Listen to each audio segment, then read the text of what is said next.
Halo semuanya, hari ini saya akan berbagi tips bagaimana induksi secara cepat dan berhasil.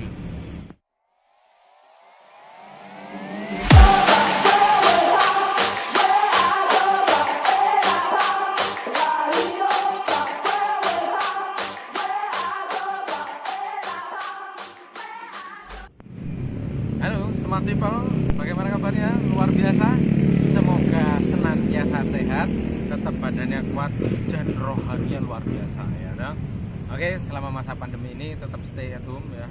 Kebetulan saya ini juga stay at home, cuman kebetulan ada di taman. Ya, udaranya bebas jadi lebih nyaman begitu. Ya, sesuai dengan yang video sebelumnya, saya akan membagikan tips bagaimana induksi secara tepat dan berhasil. Oke, tapi sebelumnya teman-teman akan saya jelaskan mengenai apa itu induksi. Induksi adalah suatu proses seseorang dari kondisi normal menuju trance hipnotis. Nah, trance itu apa?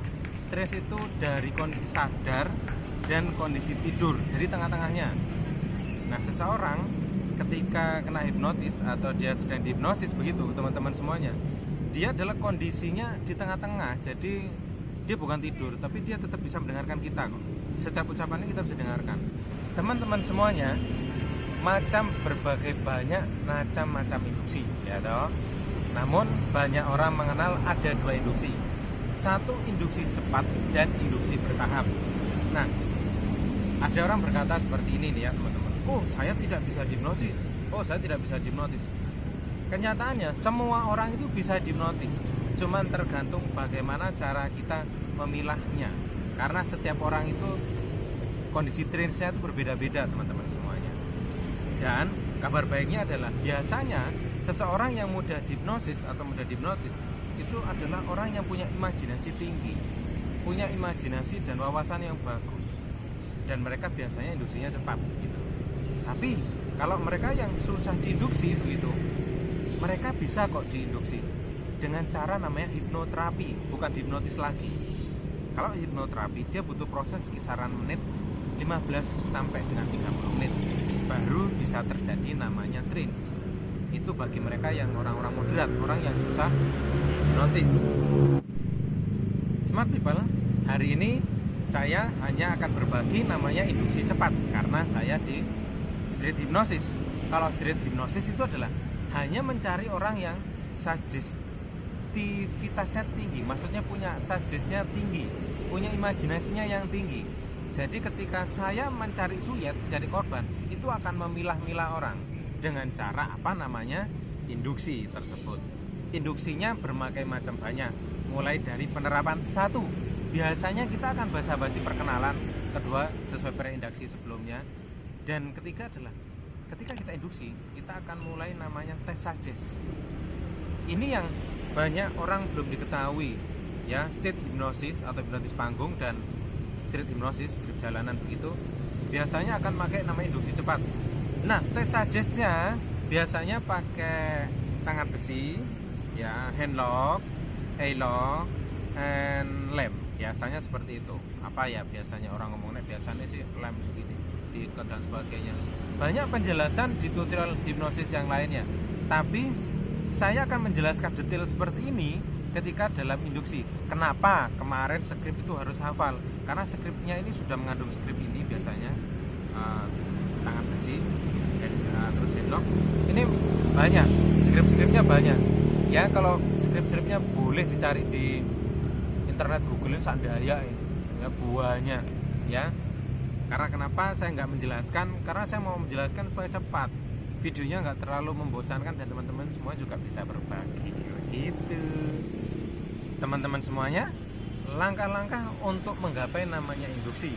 Induksinya biar berhasil. Teman-teman, induksi cepat itu cukup memudahkan, cukup mudah gitu. Satu, fokus. Setelah fokus itu nanti di shock kejut. Nah, shock kejut itu banyak macam banyak. Ya, terus habis gitu dipening. Nah, nanti saya akan bahas dipening di video berikutnya. Nah, dipening nanti saya akan lebih menjelaskan. Mungkin videonya juga terlalu panjang, tapi nggak apa-apa. Ini demi Anda semuanya yang pengen belajar secara otodidak atau bisa mendengarkan saya. Baik, teman-teman semuanya, jangan lupa join di Telegram. pokoknya metu nang kene ya. Join di Telegram, di grup, nanti saya akan jelaskan beberapa hal di sana. Itu bisa belajar di sana, jadi lebih dekat saya dengan Anda begitu.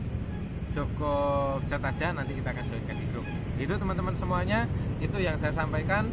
Induksinya seperti apa dan bagaimana, inilah yang banyak orang belum tahu ya. Baik, saya akan detailkan sekali lagi.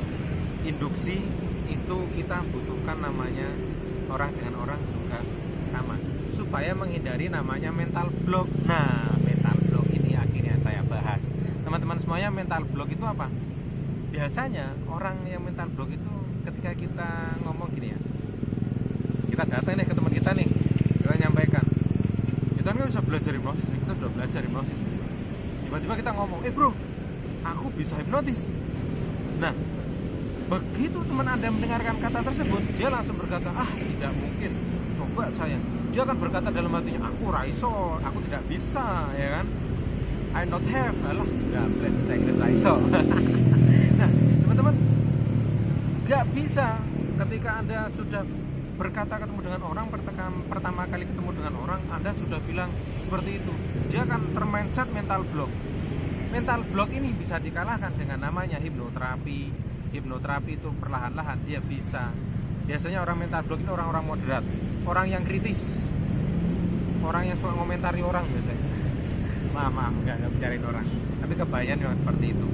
Teman-teman semuanya, mental block sangat dihindari ketika Anda di street hypnosis. Kenapa kok ketika Anda di street gitu atau di street Anda tidak mengatakan saya orang hipnosis? Anda mesti berkata saya sedang mengedukasi, saya sedang mempelajari, saya sedang macam-macam lah, banyak hal untuk mengkamuflase kata-kata bahwa kita adalah hipnosis.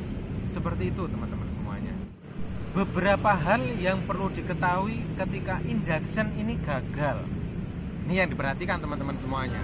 Satu, subjek atau suyet itu takut. Jadi sudah ketemu dengan Anda itu Anda sudah menakutkan, mungkin Anda serem begitu. Makanya kalau pakai street hypnosis, pakailah baju yang hampir sama dengan mereka, jadi sesama. Kedua, kenapa bisa induksi bisa gagal? Karena mental block tadi. Boleh dikatakan selain mental block adalah orangnya kurang fokus. Begitu Anda suggestivitas gini-begini ya, matanya nih ya, matanya subjeknya nih, suyetnya nih, lerek kiri, lerek kanan, ya kan, lerek atas. Biasanya kalau lerek kiri, lerek kanan, lerek atas, gagal teman-teman. Orang tersebut bisa dilihat dari matanya bahwa saya tidak fokus. Dan yang ketiga adalah tidak melakukan namanya suggestivitas. Begitu di jalan langsung tatap mata saya pada hitungan ketiga dan tidur, tidak mungkin ya kan. Gumpal ya kan, capek deh. Nah teman-teman semuanya, kenapa kok tes suggestivitas ini dilakukan? Supaya kita mengetahui, supaya kita bisa sok kejut. Jadi di video-video yang di tutorial YouTube itu fotonya ada yang di-cut, ada yang dipotong. Ya di video terakhir saya janji video yang saya akan strip hypnosis tanpa dipotong, dan Anda boleh lihat mulai dari step-stepnya begitu. Jadi latar belakangnya terjadinya bagaimana, strip seperti apa, itu PR khusus nanti di video-video terakhir kalau saya sudah menjelaskan semuanya sampai di termination nanti. Gitu teman-teman semuanya. Saya ulangi sekali lagi. Yang membuat gagal induksi gagal ya. Satu, subjek takut. Kedua, kurang fokus suyetnya. Dan yang terakhir adalah tidak melakukan suggestivitas. Itu teman-teman semuanya. Oke, smart people semuanya. Sampai di sini video saya. Video next berikutnya teman-teman semuanya. Sampai ketemu lagi. Salam sukses luar biasa dari saya Ian, Harvey Hipnosis.